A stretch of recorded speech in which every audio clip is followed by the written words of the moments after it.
विद्युत चुम्बकीय तरंगों के गुणों के बारे में आप पूर्व कक्षाओं में पढ़ चुके हैं।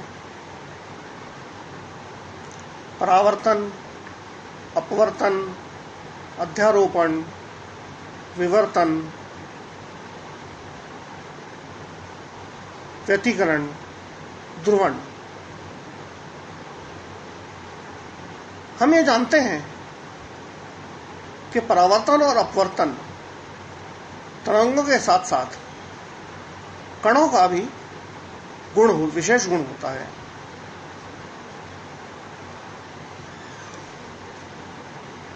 तरंगों का अपवर्तन होता है, तरंगों का परावर्तन होता है। इस तरह से कणों का अपवर्तन, कणों का परावर्तन होता है।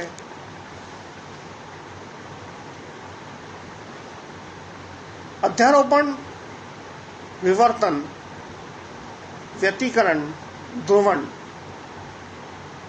ये गुण तरंगों में ही पाए जाते हैं।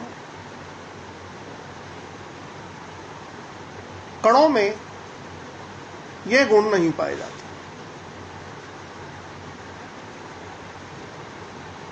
अध्यारोपण यानी दो तरंगें जब एक ही दिशा में किसी एक बिंदु पर मिलती हैं, तो जिस बिंदु पर वो मिलती हैं वहां पर परिणामी आयाम उन दोनों तरंगों के बीजीय आयामों के योग के बराबर होता है।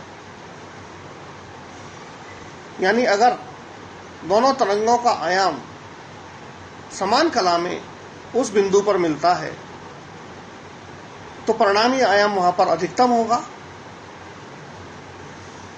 और अगर किसी बिंदु पर दोनों तरंगों का आयाम विपरीत कला में मिलता है तो वहां पर परिणामी आयाम न्यूनतम प्राप्त होगा। और तीव्रता आयाम के साथ संबंधित है, अतः जहां पर अधिकतम आयाम है वहां पर तीव्रता भी अधिकतम होगी,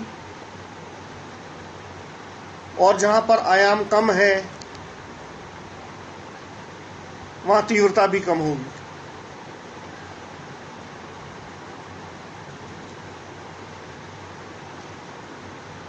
यानी अध्यारोपण के सिद्धांत का परिणाम अधिकतम और न्यूनतम तीव्रता के एक साथ प्रदर्शन के रूप में प्राप्त होता है। इसे व्यतिकरण कहते हैं। जिस स्थानों पर अधिकतम तीव्रता होती है उसे संपोषी व्यतिकरण, और जिन स्थानों पर न्यूनतम तीव्रता होती है उन्हें विनाशी व्यतिकरण कहा जाता है। प्रकाश के अध्यारोपण के समय हमें न्यूनतम और अधिकतम तीव्रताएं बड़े आसानी से देखने को मिल जाती हैं, और इसे व्यतिकरण प्रतिरूप कहा जाता है।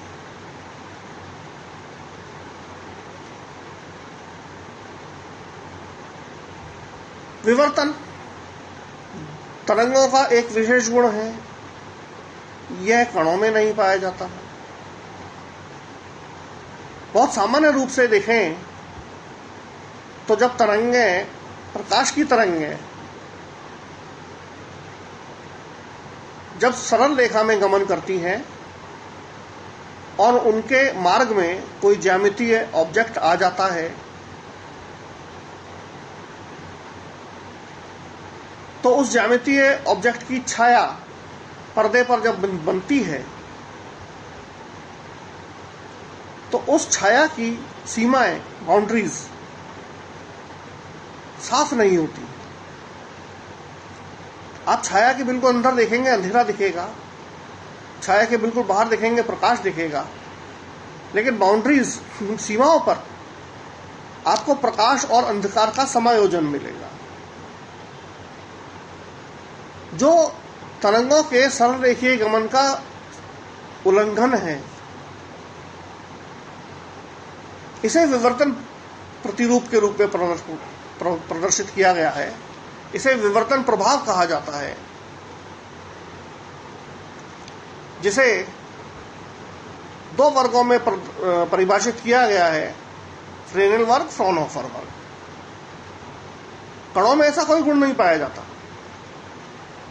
और ध्वनि तरंगों के विवर्तन को हम अपने दैनिक जीवनचर्या में बहुत आसानी से काम में लेते हैं,